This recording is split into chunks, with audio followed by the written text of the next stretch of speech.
Hi, Nicola. Thank you so much for joining us today to have a little chat about all things Tony's Chocolonely. Yeah, my pleasure.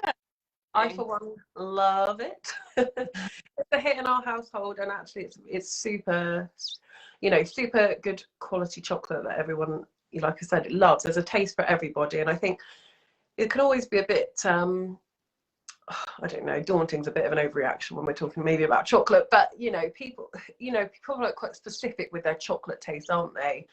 And I find a lot of the chocolate that I might like, the children don't enjoy so much. So Tony's is lovely because it just is palatable for all of us and we really enjoy it. So yes, anyway, we will kick off. We've got lots of people joining us. So thank you again, everyone, for joining us. And I suppose we better start by saying hi. Hi, Nicola. How are you? And where do you fit within Tony's Chocolonely? Yeah, hi everyone. It's lovely to be here. So I'm Nicola. I am the Countess of Cocoa at Tony's Chocolonely. That's my official Tony's title. And my other title is Head of Marketing for the UK and Ireland. So I joined Tony's Chocolonely just over 3 years ago now when we launched the brand in the UK and Ireland. So yeah, we've been going for 15 years in the Netherlands, but still a really small young team over here in the UK. Fantastic. So yeah, that is actually new considering, and I've heard a couple of people mention that it's been, Tony's has been a brand that's been around in the Netherlands for quite some time. So it's interesting to see it's quite newly kind of branching out into other areas. Sorry, I'm going to cough. Apologise. Not feeling very well, so it's not COVID, everyone. It's not COVID. So I thought, would you be able to tell us a little bit about why Tony's exists and also about the problems that are within the chocolate industry, because this is something that I'm not clued up on and certainly would love to hear a bit more about what you guys do. Yeah, absolutely. So I think the most important thing to say first is Tony's Chocolonely is an impact company that makes chocolate. We're not a chocolate company that makes impact. And that's quite an important distinction, I think. So we exist to eradicate slavery and illegal child labour in the chocolate industry. So we were started, like I said, in 2015. It was actually by a team of journalists. So they were making a documentary about the hidden truths in, different food industries, and they discovered that there was widespread illegal child labour and modern slavery in cocoa and in the chocolate supply chain. So they kind of wanted to figure out why that was. They ultimately wanted to talk to the world's biggest chocolate companies to discover, did they know what this was going on? Could they work together to fix it? And those big chocolate companies weren't interested, or kind of denied there was a problem at the time. So the team of journalists took it upon themselves to raise awareness for this massive issue. And ultimately, it's a much bigger, longer story, but ultimately what they decided to do was lead by example and prove to the world that you can make chocolate that does not exploit people at the start of the supply chain. And that's how Tony's Chocolonely was born. So back then, that just meant fair trade. It literally, all they could do was buy fair trade beans. So it wasn't even, fully traceable or all the things that we do today. And the name, a lot of people don't really know where that comes from, but Tony was Teun, the Dutch journalist that started it, and Chocolonely stands for his lonely fight against inequality in the chocolate industry, because at that time they really felt that they were the only people, fighting for this. Now, like you said, most people don't know there's even a problem in the chocolate industry. So that inequality comes from an unequal distribution of profit and power. So if you think of the chocolate industry as an hourglass on its side, on the left-hand side, you've got 2.5 million cocoa farmers and their families that live and work in West Africa, so Ghana and Ivory Coast. That's where 60% of the world's cocoa comes from. And then on the other side, you've got billions of chocolate lovers and eaters like us all around the world. And then in the little pinch point in the middle, you've got 8 big chocolate companies that control all of the world's chocolate production. And they're profit-making companies. So it's in their best interest to keep the price of cocoa, the price they pay, really low. And in our view, that means, it's actually kept inhumanely low, because that means millions of farmers and their families are living way below the poverty line. The global poverty index is £1.40 per day. Cocoa farmers on average earn 75 pence per day. And we think they should earn a living income, which is even higher than that. So the crux of the issue comes down to farmers living in poverty. And what that means is that they can't afford to pay for labour on their cocoa farms. So unfortunately, that means that they use children or their own children, or in the worst cases, there's modern slavery. So the latest statistics are that there's 1.56 million children working illegally on cocoa farms in Ghana and Ivory Coast, and at least 30,000, and it's a low number because it's hard to find, 30,000 instances of modern slavery where kids are trafficked from neighboring countries to work on cocoa farms. So that's the kind of bitter truth of the industry. But you would think that, only 8 big companies that control the world's chocolate production, surely they can fix it, if they want to.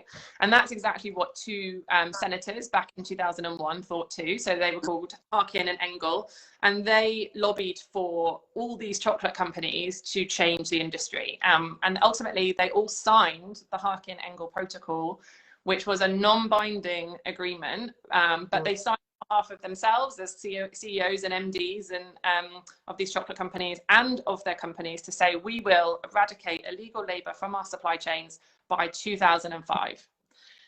Now, 2005 came and went, 2008, 2010, 15, they asked for extension after extension after extension. And last year, the NORC report came out 20 years later and said there's still 1.56 million children working illegally. So the problem is as endemic as ever. The chocolate industry is broken. And this is what we exist to change at Tony's Chocolate Only. So how are we doing that? We have developed 5 sourcing principles, and we are confident when all 5 of those are in place, you have the best chance of eradicating illegal labor from your supply chain. So that includes things like having a fully traceable supply chain, paying a living income reference price for your cocoa, working with cooperatives. So that we believe that farmers are stronger when they are organized in cooperatives. And we work with them for at least 5 years so they have income security and can invest for the future. And then finally, we help them to optimize their yields through productivity and good farming practices. So those 5 things have to happen together. What lots of the other big chocolate companies do is maybe just focus on productivity or anti-deforestation stuff, and they shout really loudly about that. But if they're not paying a living income reference price and their full supply chain isn't traceable, none of that matters because you're not really addressing the root cause of this issue. So that is what we exist to do. We like to think of ourselves as the mosquito in the room of these big chocolate companies, and we really think time's up. Like, they've had 20 years, enough is enough. We are activists in this industry, and we're going to shout loud and we're going to be bold, and we're going to campaign for that to change. So we don't just want to eradicate illegal labor from our supply chain. Our model is open source. We want to give it to these big chocolate companies to change how they are doing things. And we've already recruited some amazing businesses to that. So Albert Heijn in the Netherlands source all of their private label chocolate according to our sourcing principles. Aldi has just launched a bar according to our sourcing principles. Some amazing German as well. So actually 22% of the Netherlands entire chocolate is now sourced according to Tony's sourcing principles, which is incredible. So we're making serious impact in the countries where we've been the longest. We've only been here 3 years, but we're really kind of looking forward to making that same impact here as well. That's fantastic. I mean, that was a lot of information to address. The complicated mission. It's a very complicated issue, which is misinformation and misunderstanding. So I'm like, the best way for us to talk about our mission and the issues is like this, face to face, being able to explain it. So I'm delighted to be able to do that.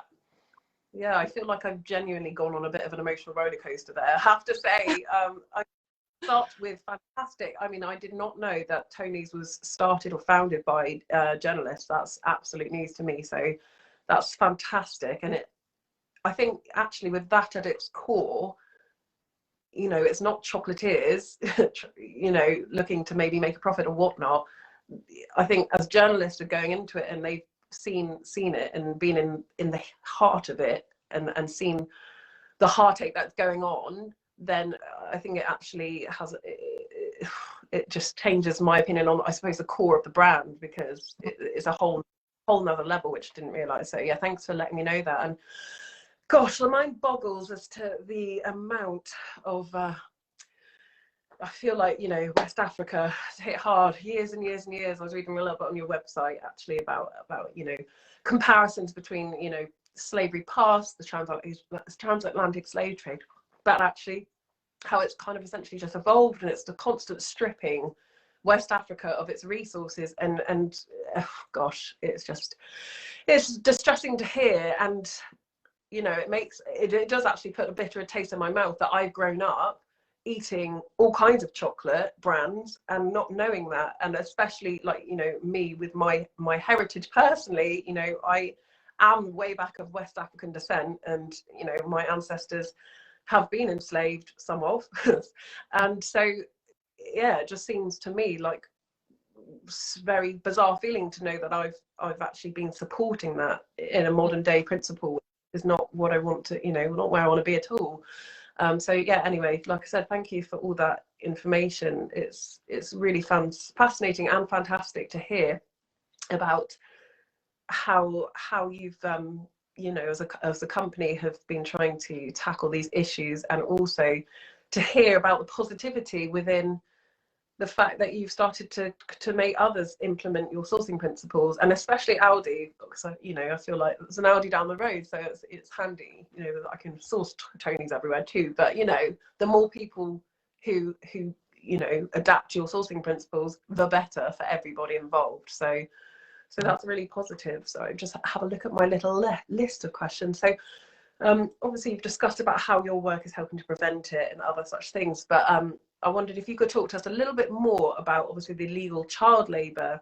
And I read again on your website that you have a child labour monitoring and remediation system. So I wanted to know a little bit how that works in order to prevent it. Yeah, absolutely. So I think an important point to mention here, because I know there's been a lot of misunderstanding about people thinking there's slavery in our supply chain that's come from the media and things. So I think it's important to point out that at Tony's, we have never found an instance of modern slavery in our supply chain, ever. And it's, you know, validated by PwC every year in our annual report that's just launched. Actually, it's bright pink, the colour of my jumper. You can go on our website and read everything that we do, because we are fully transparent about all of it. Never found an issue of modern slavery. What we do find is cases of child labour, so illegal child labour. And quite frankly, if you source from West Africa and you say you don't have that in your supply chain, you aren't looking for it, because it's endemic. There's 1.56 million children working illegally across 2.5 million farms. That's essentially 50%. So it might sound strange to say, but we are happy when we find these cases, because it means we can remediate them. That's what we're there to do, to create impact on the ground where lots of chocolate companies decide not to source from, or lots decide to source from and, you know, fuel the issue. So we do that with our CLMRS, Child Labour Monitoring and Remediation System. It was actually initially created by Nestle. And what that means is we work with community facilitators on the ground in the cocoa growing communities that we source from. They are educated on what is, you know, child work, which is kids just helping out on the farm after school, like kids here do chores for their parents, or, you know, work in the family business, or what's child labor.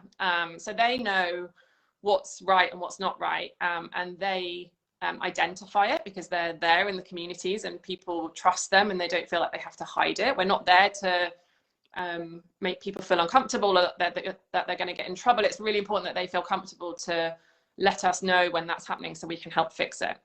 And child labour is a really big spectrum. So you've got at one end kids that maybe don't go to school because they don't have a birth certificate, or the school's too far away. So, you know, for those instances, it's actually really simple for us to help remediate it. We provide birth certificates, we provide bicycles. In some instances, we've built schools, you know, close to cocoa growing communities, and that, you know, the fix can be that. And then on the other end of the spectrum, you've got hazardous work. So kids that are carrying really heavy sacks of cocoa, using pesticides, using machetes. There's that whole side of it. And those ones might take a little bit longer to remediate. And ultimately, it takes at least 12 months to fully remediate a case. And we go in and make sure that that has happened and it's, you know, it's stuck. And we, those cases that we find in our supply chain are going up, because we are growing the farmers and the cooperatives we work with. So last year we added 2 more cooperatives, because we're basically, when you buy a bar of chocolate from you're buying more beans that more farmers are being paid a living income for. So the more chocolate we buy, the more farmers we have to work with, the more beans we have to buy. So last year we had to onboard 2 more cooperatives in Ghana. We work with over 8,500 farmers, but in those new cooperatives, we're starting the child labour monitoring and education from scratch again. So the numbers of child labour found massively went up because we're working with more farmers and more farms. But what's really encouraging is that the prevalence rate of child labour in the new cooperatives is about 50%. The prevalence rate of illegal child labour in the cooperatives we've been working with for years is 3%. So what we're doing, really working and having a long lasting impact on the communities. So yeah, I think it's important to understand when people say there's slavery in your supply chain, I think what they mean is there is illegal child labour in our supply chain, but that is just a fact if you source from West Africa, and we're doing everything that we can to put remediation in to make it last, and then grow that impact across as many kind of cocoa growing communities as we possibly can. And I suppose that's something that can be carried out like in other industries, whether it's the clothing, textile industry and things like there's always going to be a possibility when you're working in those kind of environments, those different countries. So yeah, I suppose like as long as you've got those systems in place, like you said, if you've reduced it, you know, from 50%, which other people have at other companies, to 3%, that's amazing. That's a really dramatic drop. And yeah, something must be working there. And it, like you talk about it quite, you know, effortlessly in terms of it, you make it sound like it's easier. And I mean, obviously it's one of those things, it's easier and clearly it's not. It's a massive operation, I suppose, that's going on there. But also it makes me feel like with all the other chocolatier companies, they are massive companies. So they have massive resources. So why are they not implementing it? It's really, really shocking and very frustrating. Oh, yeah, gosh. Very frustrating. And that's why the awareness is so important. We need to put pressure on these big chocolate companies from all ends. So from consumers being aware and putting pressure, we lobby for governmental, like legislative change. We talk to retailers. The amount of retailers that buy chocolate and have been buying chocolate for years and their buyers don't know about this is insane because they've just been hearing the narrative from the big chocolate companies. So now we're waking them up and we're kind of coming at it from all these different angles to ultimately make it impossible for these big chocolate companies to deny it any longer and to force them to have to change. Yeah, definitely. So I'm just reading through some of the comments Charlotte mentioned. She said she doesn't think your message of we are activists that make chocolate as opposed to chocolate makers who are activists is strong enough. And I actually agree. I really love that kind of, you know, the core to your brand. So I do wish and hope that moving forward you'll shout that out a little bit louder because it's really important. I've got someone here asking, Emmy has just asked whether Cadbury's and Nestle are classed as big brands or small brands. Do you know that at all? Brand in the UK. So for context, last year we bought about 8,000 tons of cocoa from West Africa. They will have bought about 400 tons of cocoa. So they are one of the biggest. That is, they could change this problem overnight if they chose to. Yeah, gosh, what nonsense is this world that we live in? Sorry, bear with me. Right, I'm just having a little read through some more of the questions here. She says, are they good or part of the issue? And I think you've just addressed that by saying, you know, they could, you know, with their power, they could actually fix a lot of this issue quite quickly. Goodness. Cadbury's is, you know, me talking personally, this isn't necessarily Tony's opinion, this is my personal opinion, but what they have done by taking fair trade off their wrappers and starting their own self-certification called Cocoa Life means essentially they're marking their own homework. So they write 100% sustainable cocoa on all of their bars. They do not pay a living income. They pay way below a living income for their cocoa, and they really invest in just productivity, farmer coaching, and anti-deforestation methods. But they dictate how that money is spent by the cooperatives, and the percentage that they put into that scheme versus their revenues is something ridiculous, like 0.7%. So they shout really loudly about the small things they're doing, and essentially, as far as I believe, it is the worst form of greenwashing because they are taking advantage of consumers who want to believe that they are doing something good by buying those products. That's really upsetting to hear that they've kind of manipulated their, like you said, they're doing their own self-certification thing. That's absolutely absurd, and I definitely won't be, you know, buying Cadbury's again, actually, based off of that. Let's have a look. So obviously, talking about, we've discussed about, you know, people, there's a bit of controversy, I suppose, with people thinking about whether slavery was found within your production chain, blah, blah, blah. You've just cleared that up. So obviously there's the slave-free chocolate list, which kind of, that's where it all blew up. Do you have any desires to get back onto that list at all? To be honest, no. So we really respect what Anne Riggs is doing to raise awareness of the issues with that list and with that organisation. But her list is not an independent one. The criteria aren't clear of what is required to be on that list. There are amazing small chocolate brands doing wonderful things in the kind of more niche, small ethical space, because they are bean to bar, they own their whole supply chain. It's, you know, they own the farm and then they own the production, which is amazing. But that isn't our model. We exist to change the whole industry. So it has to be scalable. It has to be on a massive scale. And that requires a completely different approach. So I don't think we will ever meet her criteria. And also, you know, just to put your minds at rest, we are Fair Trade certified, we are B Corp certified, and we won something called the Good Egg Award last Easter, which is an independently measured scorecast run by 5 massive organizations, Mighty Earth, Be Slavery Free, Green America, and a couple of other ones. So a completely independently adjudicated, you know, list where I think they looked at 60 different elements of all these big companies and their supply chains. And we won for due diligence, traceability and transparency, living income, child labor, and deforestation and climate. So we were top of that list. The only one we didn't win was to do with agroforestry practices. And that's something that we're getting much better at as the years go on. So, you know, those are the lists that we're really proud to be on and be part of, because they're completely independent and they're really stringent, and they really hold us to account, you know, they really dig deep into our entire supply chain and how we work. So those are the lists that we're really proud to be on.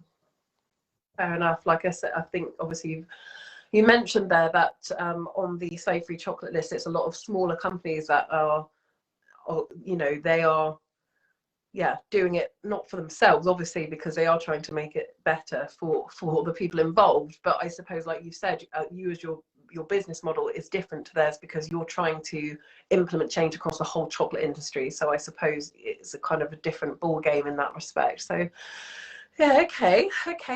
Thank you for clearing that up. I'm going to move on to a little bit of a tricky question here. Obviously, we couldn't go through this interview without discussing that calendar. That calendar. Yeah. With the missing number 8, hands up yesterday, who didn't get their chocolate yesterday. So obviously we'll hit with the kind of the meaner questions or the tougher questions first. So whose idea was it to implement missing chocolate? And yeah, and of course there was the 10% off kind of perk in that instance, which might have been seen by some as a little bit distasteful. So talk to us a little bit more about that, the thought process behind it. Yeah, absolutely. So at Tony's, you know, I'm head of marketing. Our number 1 marketing channel is our products. It's the best way that we can possibly, you know, get our products into people's hands and educate them about the issue. Like you said, you know, you weren't fully aware of these problems, and only when people become aware can they then make a conscious choice when they're buying chocolate. So our whole mandate is issue awareness and brand awareness. And we use our products to communicate our mission, that there is gross inequality in the chocolate industry. So if anyone has tried our bars, you know that they are unequally divided deliberately.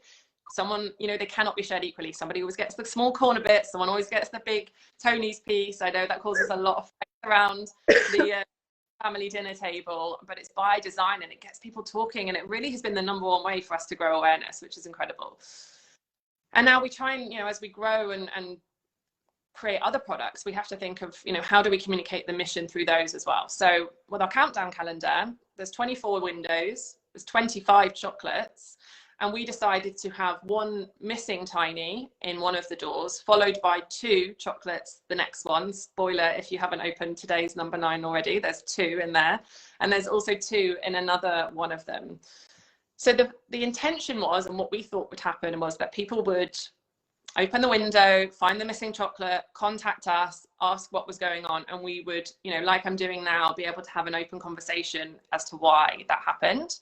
And that's exactly what did happen. So yesterday, our small team was on the phone, email, social media all day, and they're still on it all day today to answer those questions. And 95% have come back being really positive, like, wow, that's an amazing message to get across. I didn't know that. And that is the thing that we wanted to happen.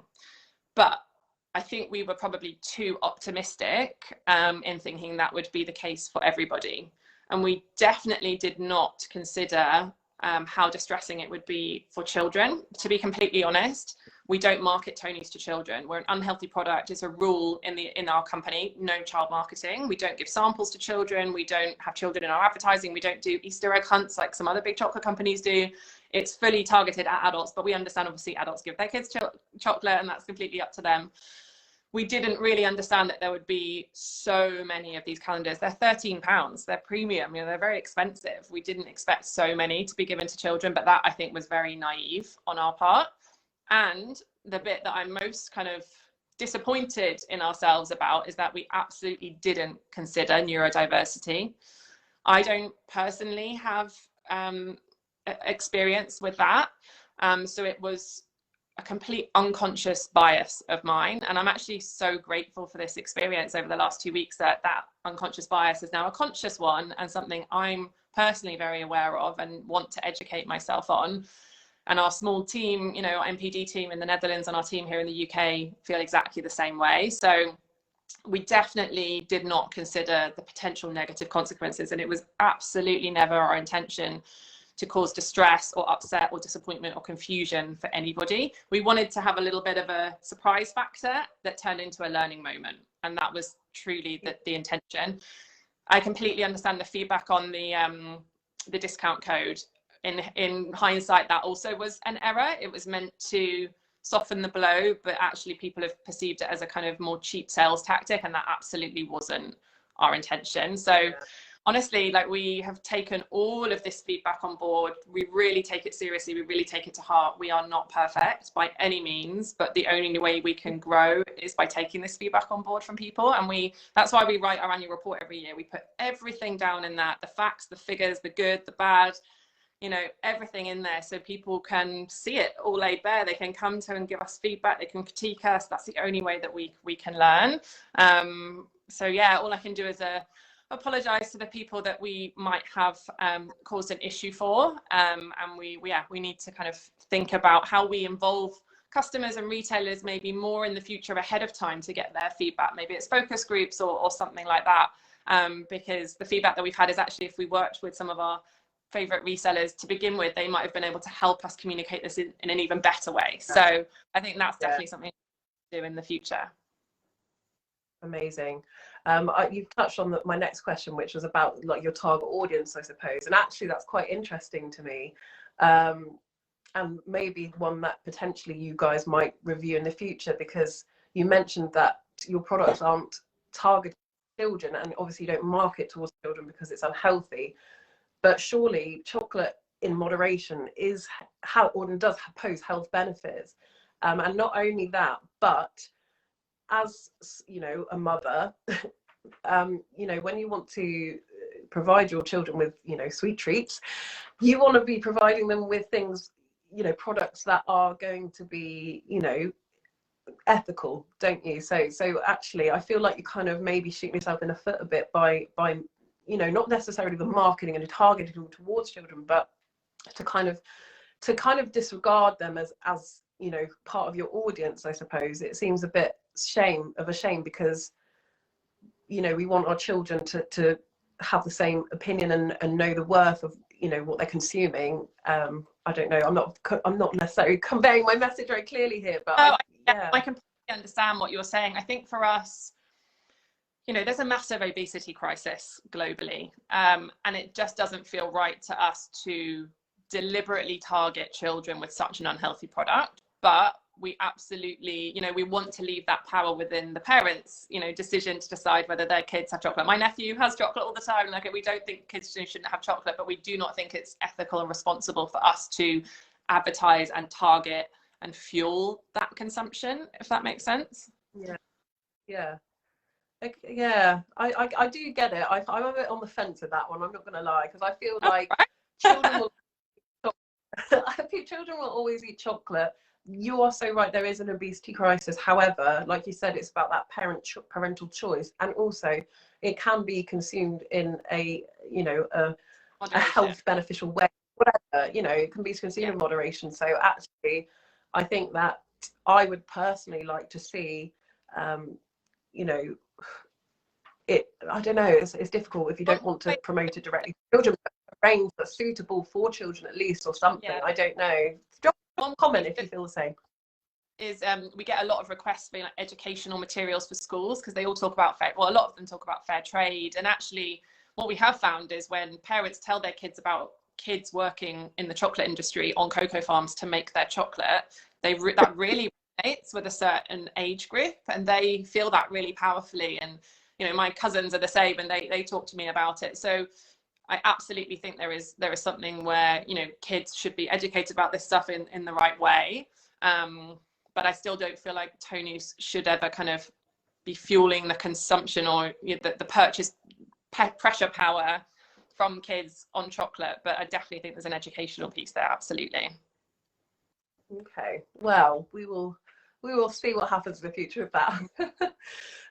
So you did obviously speak a little bit about kind of I suppose being transparent with your customers in the future to save mishaps and things. Part of preventing those mishaps you mentioned was maybe to talk to retailers in the future, which I think would be really beneficial. Is there anything else, or is that kind of that's kind of it for the moment? You mean in terms of like future product development and things? Yes, but essentially to prevent mishaps, like if you're going to do a calendar next year with a missing number 10 or whatever, would you? How are you going to try and prevent that? Manage customer expectations? We think I think we need to stress test our creative ideas a bit more in the future, and whether that is bringing in retailer focus groups or consumer focus groups. I know we've got hundreds and thousands of Choco fans that would love to be let in on things early and give us their feedback. So I definitely think that's something we should consider. Absolutely.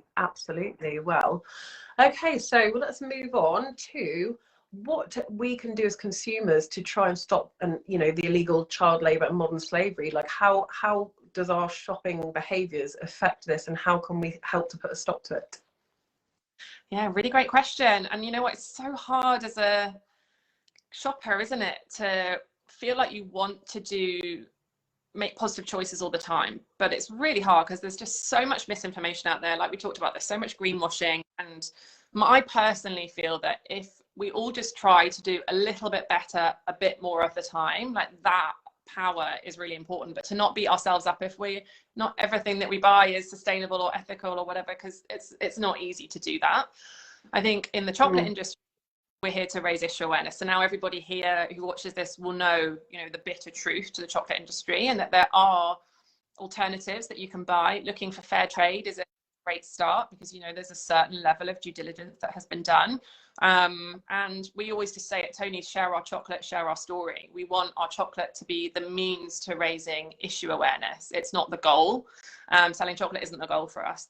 Making impact in West Africa is the goal. So if you tell somebody else that there is a problem in the chocolate industry and why, and then you're helping us fuel that issue awareness, and that really does have a massive impact. Some other things you can do are, I don't preach boycotting these chocolate companies, because that won't change anything. I would love people to contact them, tweet them, email them, Facebook them, ask them, what are you paying for your cocoa? Do you know if there's slavery in your supply chain? And how can I eat my favorite chocolate bar knowing that I'm not, fueling this issue? So buy fair trade, share this issue with people so that they become more aware. And if you feel that you would like to, ask those big chocolate companies what they're doing, and let's put that downward pressure on them so that they are forced to change, because we can't change the industry alone. We absolutely need all of our Choco fans and our resellers and our community to help us to put pressure on those big chocolate companies, because they could change it overnight. Yes.